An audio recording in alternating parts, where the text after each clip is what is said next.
करा. संविधान जागृत करा, हक्क पाळा, कर्तव्य निभावा. संविधान जागृत करा, हक्क पाळा, कर्तव्य निभावा. संविधान जागृत करा, हक्क पाळा, कर्तव्य निभावा. एक भारत एक संविधान, एक भारत एक संविधान, एक भारत एक संविधान. नमस्कार गावकऱ्यांनो, आज आम्ही तुमच्या समोर एक पथनाटिका घेऊन आलो. संविधान जनजागृती.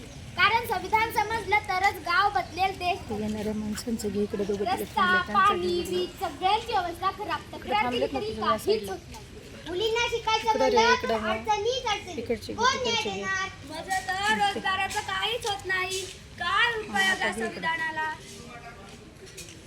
संविधानाचा फायदा नाही असं म्हणता. अहो, फायदा तर आहे, पण आपण समजत नाही, वाचत नाही आणि मागतच नाही.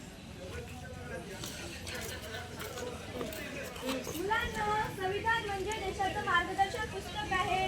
तुम्ही जे हक्क मागता, शिक्षण, समानता, न्याय, स्वातंत्र्यता, हे सर्व संविधानात लिहिलं आहे. म्हणजे हक्क मिळतात, पण ती वापरता आली पाहिजेत ना. बरोबर, त्यासाठी जागरूकता गरजेची आहे. हा संविधान शेतकऱ्यांचा, महिलांचा, बालकांचा, युवकांचा, सर्वांचाच आहे. सर्व नागरिक समान, जात पात, श्रीमंत, गरीब कोणताही भेद नाही. पण मुलींना रोखलं जातं असं का? त्यासाठी संविधान सांगतं स्त्री पुरुष समान हक्क. स्त्रियांना थांबवणं हे संविधानाविरुद्ध आहे. पण बऱ्याच ठिकाणी गरीब लोकांना कमी लेखलं जातं. संविधानात तुम्हाला न्याय मागण्याचा हक्क दिला आहे.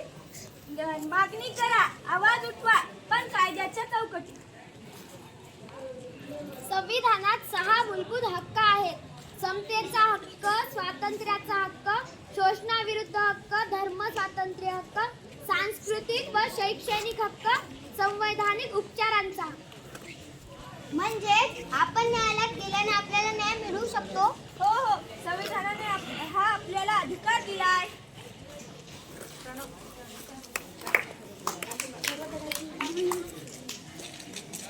एक भारत एक संविधान, एक भारत एक संविधान, एक भारत एक संविधान.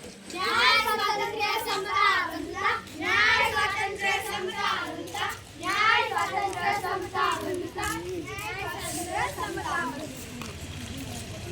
गावकऱ्यांना संविधान फक्त एक पुस्तक नाही, ते आपल्या लोकशाहीचा पाया आहे. ते वाचलं, समजलं आणि पाळलं तरच देश मजबूत होईल.